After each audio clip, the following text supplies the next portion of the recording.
Bonjour à tous et bienvenue dans cette émission qui vous est proposée par la FGTB Wallonne dans le cadre du magazine Opinion. Ce que je vous propose aujourd'hui, c'est de réveiller une vieille idée que certains croyaient endormie et que d'autres voudraient plonger dans un sommeil éternel. Cette idée ancienne qui a changé la vie de millions de femmes, d'hommes et d'enfants, c'est celle de la réduction du temps de travail. Depuis des années, c'est un peu comme si on n'osait plus en parler, comme si le projet de travailler moins était devenu un sujet tabou. Aujourd'hui, on nous dit qu'il faut travailler plus longtemps, plus dur, plus vite, qu'il faut accepter de travailler plus vieux, avec des conséquences directes, concrètes, sur notre vie à tous. Exemple, alors que le chômage n'en finit pas d'augmenter, que les jeunes ne trouvent pas de boulot, alors qu'il n'y a plus de travail pour tout le monde et que tout le monde le sait, le gouvernement décide pourtant de reculer l'âge de départ à la retraite et de nous obliger à travailler jusqu'à 67 ans. Notre invité, que je vais vous présenter tout de suite, propose, lui, de faire exactement le contraire. Pour lui, vous allez l'entendre, on n'est pas obligé de se résoudre à travailler plus dur et plus longtemps. On n'est pas obligé d'accepter la répartition injuste du travail, le chômage, la pauvreté, les inégalités sociales. On peut aussi reprendre en main le sens de l'histoire, le sens du progrès social et décider que demain, on va travailler moins et partager plus. Alors concrètement, 35 heures par semaine, 32 heures, 28 heures, c'est ce qu'on va voir avec Pierre Larouturou. Il est économiste, il est ingénieur agronome et l'un des fondateurs en France du collectif Roosevelt qu'il a lancé avec des personnalités comme le philosophe Edgar Morin et Stéphane Hessel, le célèbre résistant, auteur du manifeste Indignez-vous. Il a également fondé en 2013 le parti politique Nouvelle Donne dont il est le coprésident. Nous l'avons rencontré tout récemment à Paris, à la Bourse du Travail, dans une salle chargée d'histoire et de vieilles idées toutes neuves qui ne demandent qu'à être réveillées. Voici Pierre Larouturou.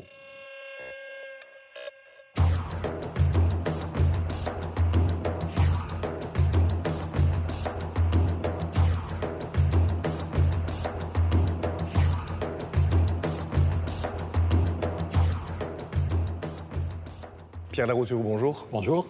Je vais vous demander d'abord, avant de commencer cet entretien, de nous expliquer un peu où on est ici. C'est la Bourse du Travail, mais c'est un lieu... C'est la Bourse du Travail de Paris, c'est un endroit assez magnifique. On voit sur les côtés toutes les dessins de toutes les professions et on voit comment depuis 2 siècles, les ouvriers, tout le monde se mettait ensemble pour réfléchir ensemble et pour gagner des nouveaux droits sociaux. Que si chacun reste dans son coin, on est désespéré, on se laisse écraser par le système. Et c'est ici, là on est juste 6, mais d'habitude il y a 500 personnes, 600 personnes, ça chauffe, on s'engueule, on trouve des solutions. Et après ça, c'est comme ça qu'on a gagné tous les grands combats. Et là, il y a un buste de celui qui a mis en place la sécurité sociale en France. Voilà, donc on voit dans chaque pays qu'il y a besoin de réfléchir ensemble et d'agir ensemble pour retrouver la justice sociale. Donc c'est un lieu magnifique.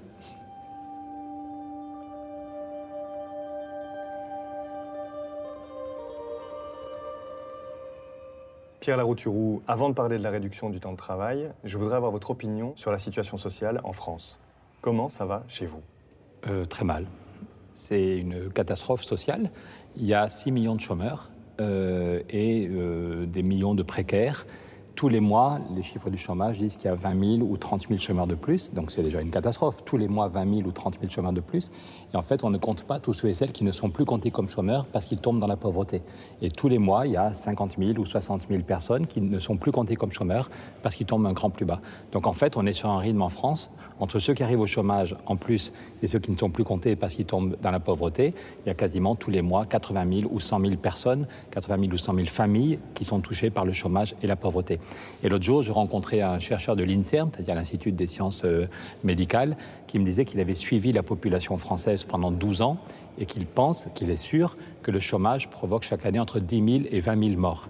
Il a enlevé tous les autres facteurs de risque et il dit le chômage en tant que tel, ça provoque entre 10 000 et 20 000 morts en France chaque année. Et il m'a montré que des études étaient quasiment la même chose en Allemagne et en Angleterre et c'était encore pire aux États-Unis. Et je pense que c'est en gros la même chose en Belgique. Voilà, donc on est à un moment dramatique où dans tous nos pays, on semble se résigner. Ça fait 40 ans qu'il y a du chômage. Et donc, tous les mois, il y a quelques lignes dans les journaux pour dire le chômage a encore augmenté de 0,3%. On a l'impression que le ministre s'en fout, qu'il fait un petit communiqué puis il va dîner avec ses amis. Et ça provoque un désarroi terrible. Voilà. Et derrière des chiffres, ce sont des vies qui sont foutues en l'air. L'autre jour, j'étais à Hénin-Beaumont. On a fait un débat. Et après ça, je parlais avec une femme mais à la fin, j'ai compris qu'elle vivait avec 480 € par mois. 480 € par mois. Voilà. En France, la devise, c'est liberté, égalité, fraternité. Mais qu'est-ce que ça veut dire? Qu'est-ce que ça veut dire de parler de liberté? Quelle est la liberté authentique d'une femme qui gagne 480 € par mois? Donc je pense que c'est fondamental qu'un syndicat comme la FGTB, que des réseaux associatifs, que des réseaux politiques disent à ce niveau-là, quand le chômage et la précarité sont à un tel niveau, on est tous tirés vers en bas. En Belgique, il y a 1 million de chômeurs. En gros, 1 million de chômeurs, ça fait 1 million de gens qui ne vivent pas bien. Mais ça fait aussi 1 million de gens qui ne cotisent pas pour les pensions. Ça fait 1 million de gens qui n'ont pas d'argent, qui donc ne vont pas aller dans le commerce, qui ne vont pas aller... Donc, il y a des gens qui essayent de nous opposer. Or, en fait, on est tous dans le même bateau. Quand il y a 1 million de chômeurs en Belgique, on est tous tirés vers en bas. Quel est le salarié, même ceux qui ont un bon boulot, quel est le salarié qui peut demander une augmentation de salaire quand il y a 1 million de chômeurs? Tout le monde a la trouille. La négociation, c'est si tu n'es pas content, tu peux aller voir ailleurs. Donc les salaires stagnent, et la seule chose qui augmente, c'est les dividendes, c'est les bénéfices. On n'a jamais vu un tel niveau d'inégalité. Donc je pense que c'est le rôle d'un syndicat, et c'est pour ça que dans ce lieu, on voit que des gens qui étaient dans les filatures, et des gens de la métallurgie, des gens qui travaillaient le cuir, et des gens qui faisaient du pain, ils n'avaient pas les mêmes métiers, mais ils avaient compris que c'était ensemble qu'ils pouvaient faire bouger les choses. Donc s'ils l'ont compris il y a 1 siècle ou 2, nous on serait bien couillons de ne pas le comprendre en 2015.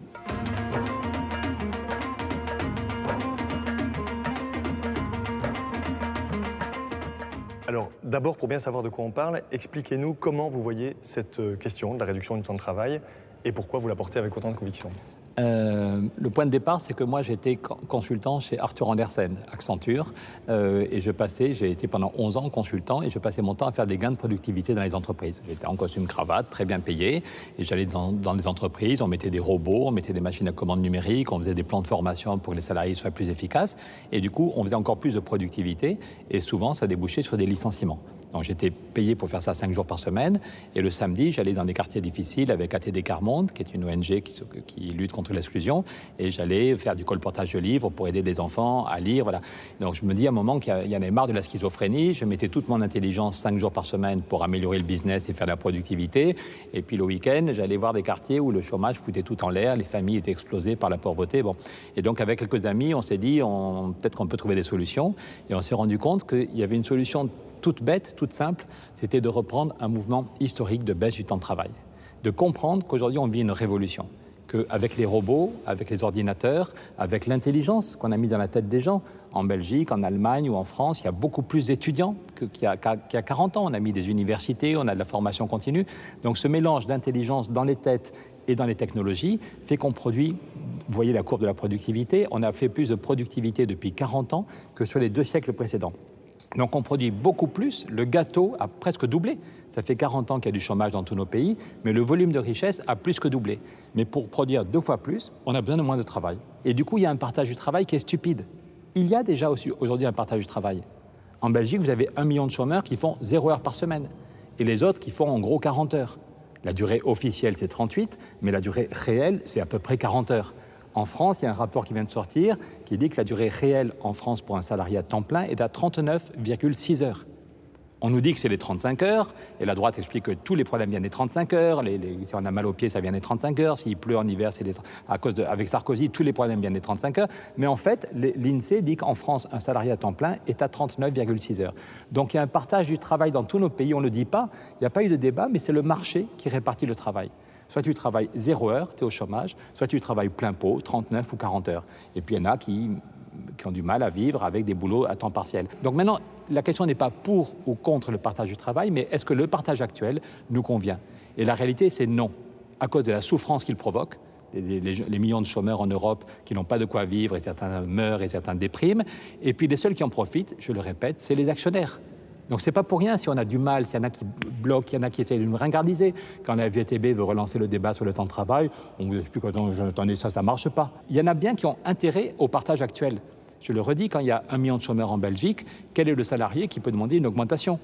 La négociation, c'est écoute, si t'es pas content, on va voir ailleurs.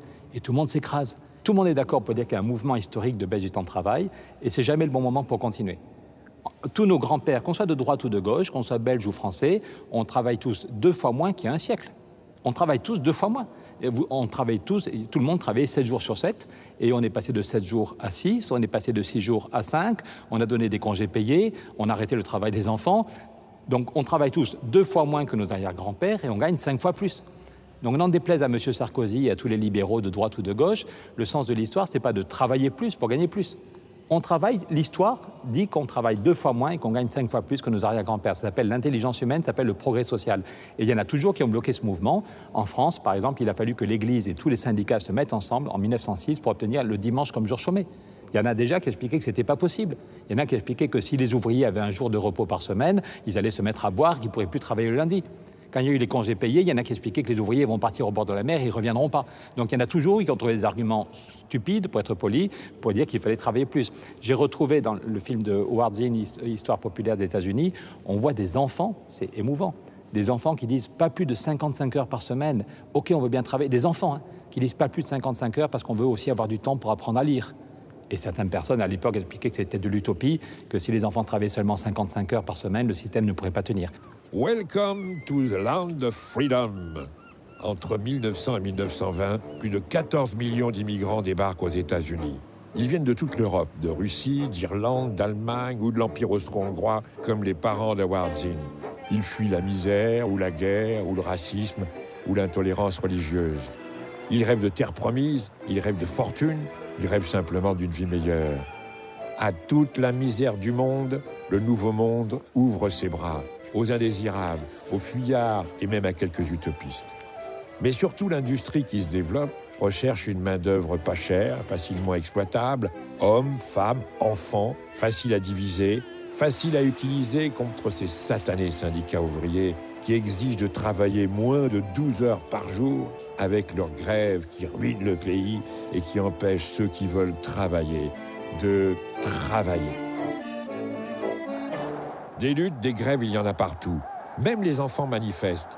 Au début du XXe siècle, 300 000 enfants de 10 à 15 ans travaillaient dans les mines, dans le textile et dans l'industrie.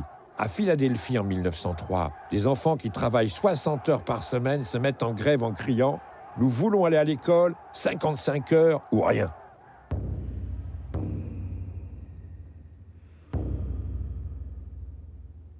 Si on veut que ça crée des emplois, il faut une réduction forte du temps de travail. Je pense qu'il faut aussi être capable d'analyser les échecs.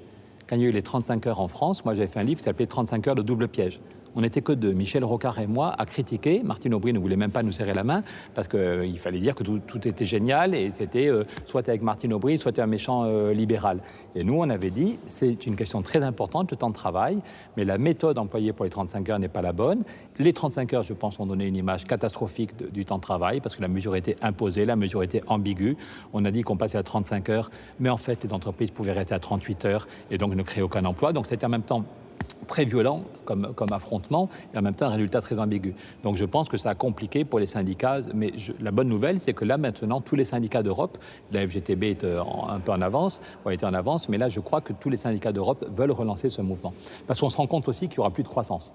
Je pense aussi que le sujet était tabou et puis que maintenant tout le monde se rend compte qu'il n'y aura plus de croissance.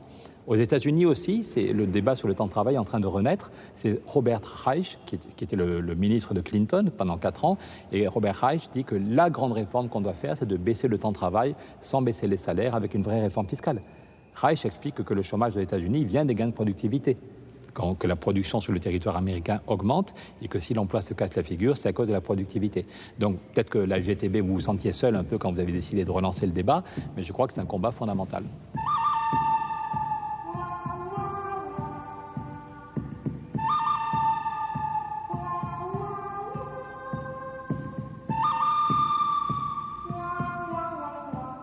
Ce qu'on propose, c'est de passer en 2 ans, il faut laisser le temps aux entreprises pour se réorganiser, pour former les nouveaux recrues, en 2 ans de passer à une semaine de 4 jours. Les entreprises continueraient de travailler 5 jours, comme actuellement, ou même le week-end si elles le font actuellement, mais chaque salarié ne travaillerait plus que 4 jours, ce qui permet à l'entreprise de se réorganiser et effectivement d'embaucher des nouveaux venus ou de limiter les sureffectifs. En France, ça permettrait à peu près de créer 2 millions d'emplois, et donc il y a 2 millions de familles où il y aurait un nouveau salaire qui rentrerait.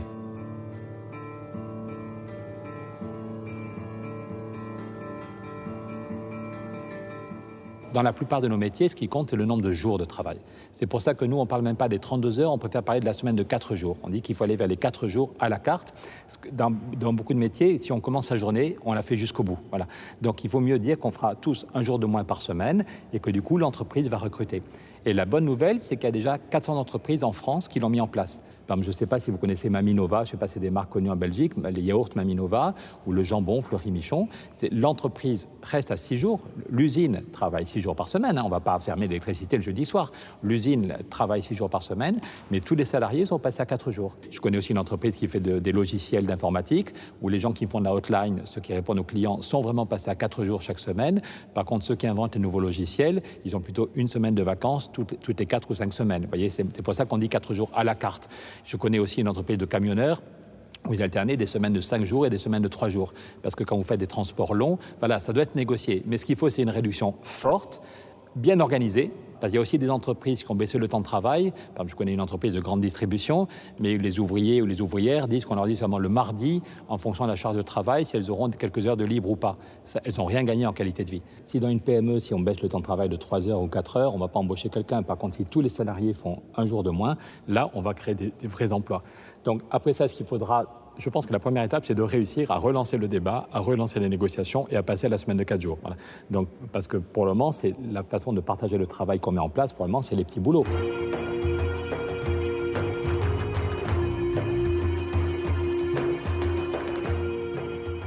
Juste avant que Schröder arrive au pouvoir, tous les syndicats allemands demandaient la semaine de 4 jours.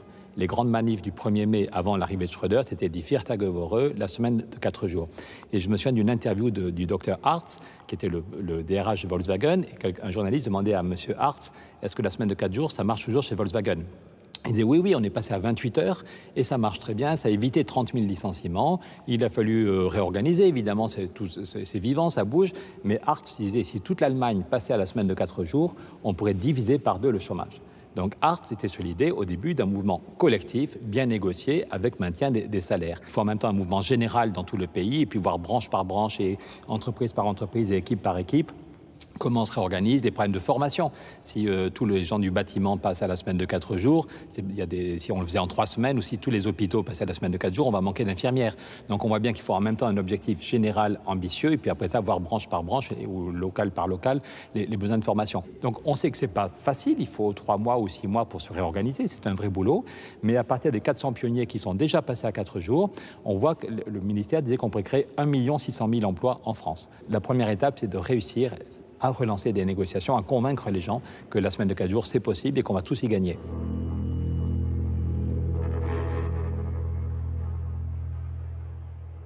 En fait, les 2 leviers pour sortir du chômage, les 2 leviers fondamentaux, c'est aller vers la semaine de 4 jours et prendre au sérieux la question du climat. On voit que le problème climatique devient colossal.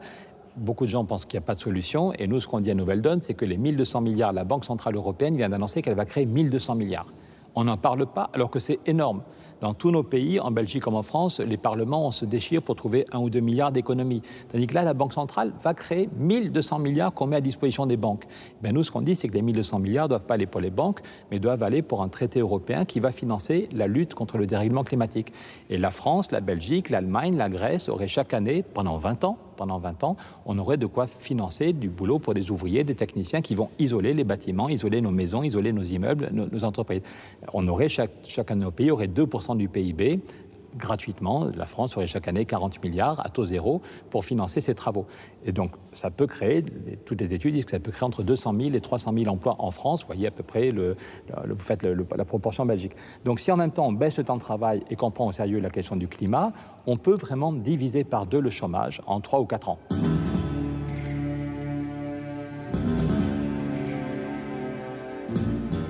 On dit souvent en France que je suis l'inventeur de la semaine de 4 jours. D'abord, c'est quand même une idée historique.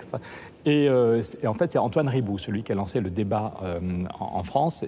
C'était Antoine Riboud, le patron de BSN Danone, un des plus grands patrons d'Europe, qui en septembre 1993 expliquait qu'il faut passer à la semaine de 4 jours sans aucune étape intermédiaire. Et il a fait travailler pendant 6 mois tous les responsables, tous les cadres de toutes les filiales de BSN Danone en Europe pour voir si c'était possible. Et il était convaincu que c'était possible et c'était nécessaire. Et Le Monde l'a mis sur 5 colonnes, ça avait été la une, il faut passer à la semaine de 4 jours. Et dans les 24 heures qui suivaient, tous les patrons lui avaient dit « si tu bouges, on te tue ». En 1995, à la une du journal Le Monde, on voit un rapport, le Monde dit qu'il faut baisser de 20% le temps de travail. C'était un rapport rédigé à la demande de Balladur. Donc ce n'est pas la gauche alternative. C'est M. Balladur qui a demandé à M. Boissonnat de rédiger un rapport sur l'avenir du travail. Et tout le monde était d'accord pour dire qu'il fallait baisser de 20% le temps de travail. Et pour rassurer les bourgeois, ils avaient dit avant 2015. Mais tout le monde était d'accord pour dire qu'avant 2015, il fallait évidemment baisser le temps de travail de 20%. Et là, on est en 2015. Il y a toujours des millions de chômeurs qui font 0 heure par semaine et des millions d'actifs qui bossent 40 heures par semaine. Donc il y a un manque de courage des politiques qui devient dramatique. Ils ont du sang sur les mains. Ça devient vraiment scandaleux de voir en France, en Belgique, en Allemagne, tous les politiques qui disent « bon, là, c'est encore difficile pendant quelques mois, mais la croissance revient ». Ça fait 40 ans que le chômage augmente et ça fait 40 ans qu'on nous dit « vous inquiétez pas, la croissance revient bientôt ». Vous voyez, cette courbe, elle est fondamentale. C'est l'évolution de la croissance en France depuis 50 ans. Et c'est pareil en Belgique ou en Allemagne, à 3 fois rien près. Voilà, ça fait 50 ans, décennie par décennie, que la croissance diminue. Et à chaque fois qu'il y a un trimestre un peu positif, on nous dit « ah, ça y est, la croissance revient ». On pourrait faire un bêtisier. On a Raymond Barre en 78 qui nous dit que la crise est finie. Puis Pierre Mauroy en 82 qui nous dit que la crise est finie. Puis Sarkozy qui nous dit que la croissance revient. Voilà, vous voyez l'évolution. Il n'y a aucun espoir que la croissance revienne et soit assez forte pour créer des emplois fortement. Et le plus probable, c'est que dans 1 mois ou dans 2 ans, on va vers une nouvelle crise financière. Et la première chose à faire sur le temps de travail, c'est de baisser le temps de travail pour éviter les licenciements.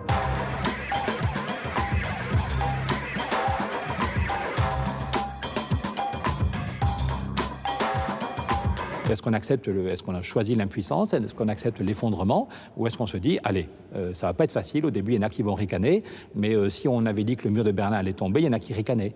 Quand il y en a qui sont réunis ici pour dire qu'ils voudraient des congés payés, on ricanait. Il y en a qui pensaient que les femmes n'auraient jamais le droit de vote, qui ricanaient quand on parlait du droit de voilà. Donc, des combats qu'on ne mène pas, il n'y a pas beaucoup de chances de les gagner.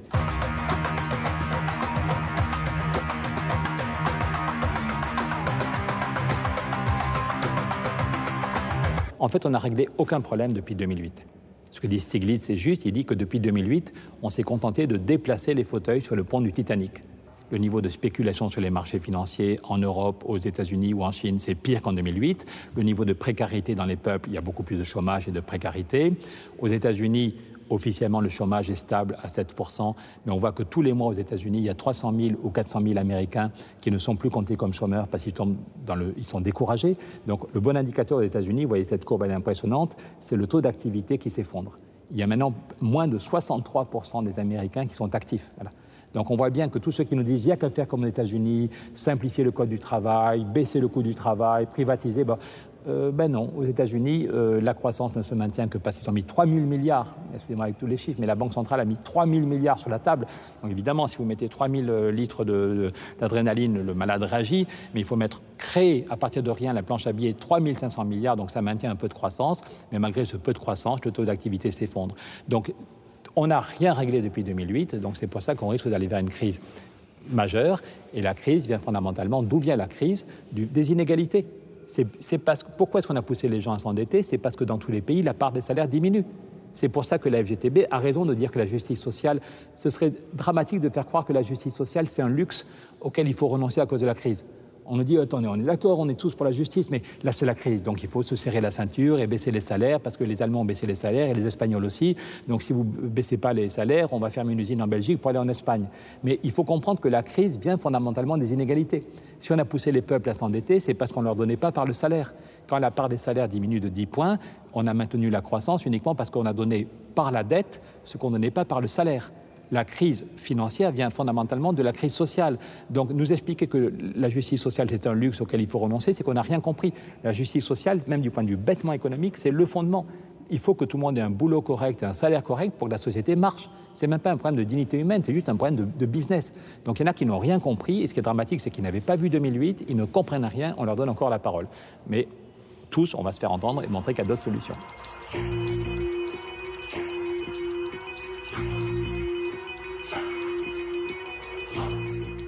Voilà pour cette rencontre avec Pierre Larouturou sur la question de la réduction collective du temps de travail. Si vous êtes encore là avec nous, c'est que vous n'avez pas été insensible à son analyse, à ses propositions, et pourquoi pas à cette idée pas si folle que ça de passer à la semaine de 4 jours. Si vous souhaitez creuser le sujet, je vous renvoie au livre de Pierre Larouturou et aussi à notre site web qui a été rénové de fond en comble et qui a de l'allure, vous verrez. Vous pourrez y retrouver les références des livres de Pierre Larouturou et aussi, bien sûr, revoir cette émission. Merci de votre attention et bonne route jusqu'à la semaine de 4 jours. À bientôt, portez-vous bien. Rien n'est acquis, l'esprit reste couleur kaki. Les yeux s'écarquillent quand la vie nous taquine. Armés, désarmés, les armes sont condamnées. De part et d'autre du monde ça pue, le raz-de-marée. Le ras-le-bol est général, les bénévoles sont gérés mal. C'est la course au bénéfice qui fait toujours le plus mal. Le plus de dégâts, le plus de débris. Dans la cour de la connerie humaine, y a pas de répit. On bousille l'air père, bousille l'air pur. Coup de tête dans l'oxygène qu'on respire. Restez planté là, alors que le temps tu l'as, le talent tu l'as, alors qu'attends-tu là? Depuis longtemps l'histoire nous le démontre. Il suffit de voir au travers des comptes. Souvent il faut qu'on noie nos larmes. Il est temps de changer, j'en appelle au choix des armes. Depuis longtemps l'histoire nous le démontre.